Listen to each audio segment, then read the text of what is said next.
আমি রাজনৈতিক পরিবারের একজন সন্তান। আমার দাদা মীর বদিউজ্জামান আকবর ইউনিয়নের 17 বছর চেয়ারম্যান ছিলেন। আমার আপন চাচা মীর মোখলেসুর রহমান, উনি শিখগঞ্জ উপজেলা বিএনপির প্রতিষ্ঠাতা সেক্রেটারি ছিলেন।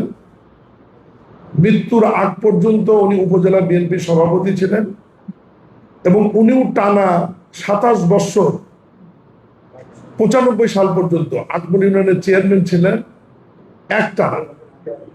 এবং শহীদ প্রেসিডেন্ট জিয়াউর রহমান স্যারের সময় থানা পরিষদের চেয়ারম্যানে উনি নির্বাচিত হয়েছিলেন ডেভেলপমেন্ট কমিটি। এরপর আমার চাচার মৃত্যুর পরে আমি যখন উপজেলা ছাত্র দলের সাধারণ সম্পাদক ছিলাম, বয়সে তরুণ ছিলাম, যেহেতু আমার পরিবার রাজনৈতিক সাথে সম্পৃক্ত, ইউনিয়নের মানুষের দাবির প্রেক্ষিতে পরবর্তী যে নির্বাচন হয় ইউনিয়নের 97 সালে, তখন আওয়ামী লীগ সরকার ক্ষমতায় ছিল, সেই সময় পরিবার থেকে আমাকে আবার মনোনয়ন দেওয়া হয় এবং আমি বিপুল ভোটে ওই বয়সে ইউনিয়ন পরিষদের চেয়ারম্যান নির্বাচিত হয়েছিলাম। এবং সেখানে ছোট্ট একটি ইতিহাস আছে, সেটি হতে চেয়ারম্যান নির্বাচিত হতে গেলে 25 বছর বয়স লাগে। ভোটার লিস্টে আমার বয়স 25 ছিল। আমি সেই অনুযায়ী নির্বাচন মনোনয়নপত্র দাখিল করেছি, বৈধ হয়েছি, নির্বাচিত হয়েছি, কিন্তু আমার এসএসসি সার্টিফিকেট অনুযায়ী বয়স 2 বছর কম ছিল। পরে আমার প্রতিদ্বন্দ্বী প্রার্থী সেটা ট্রাইব্যুনালে মামলা করে এবং টানা 4 বছর সেই মামলাটি পরিচালিত হবার পর সুপ্রিম কোর্টে আমার এই সিদ্ধান্তের ব্যাপারে ডিএলআর একটা সিদ্ধান্ত আছে। পরে আমার নির্বাচনটি বাতিল হয়ে যায়। আমি 5 বছর পর আমার চেয়ারম্যানশিপ কিন্তু চলে যায়, নির্বাচনের ভয়েড হয়ে যায়, স্বাভাবিক।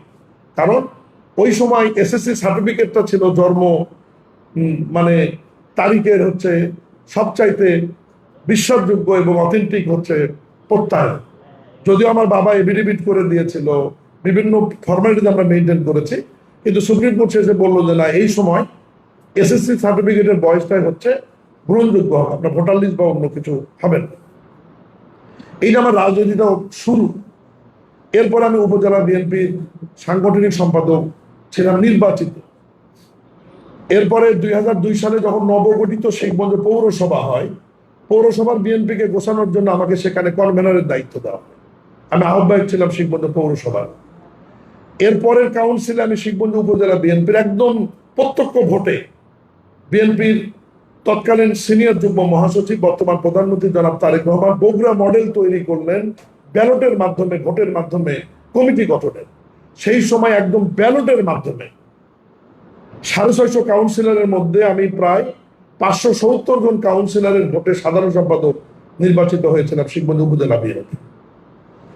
এরপরে মন্ত্রীর শপথ নেওয়ার আগ পর্যন্ত আমি উপজেলা বিএনপির সভাপতির দায়িত্ব পালন করেছি।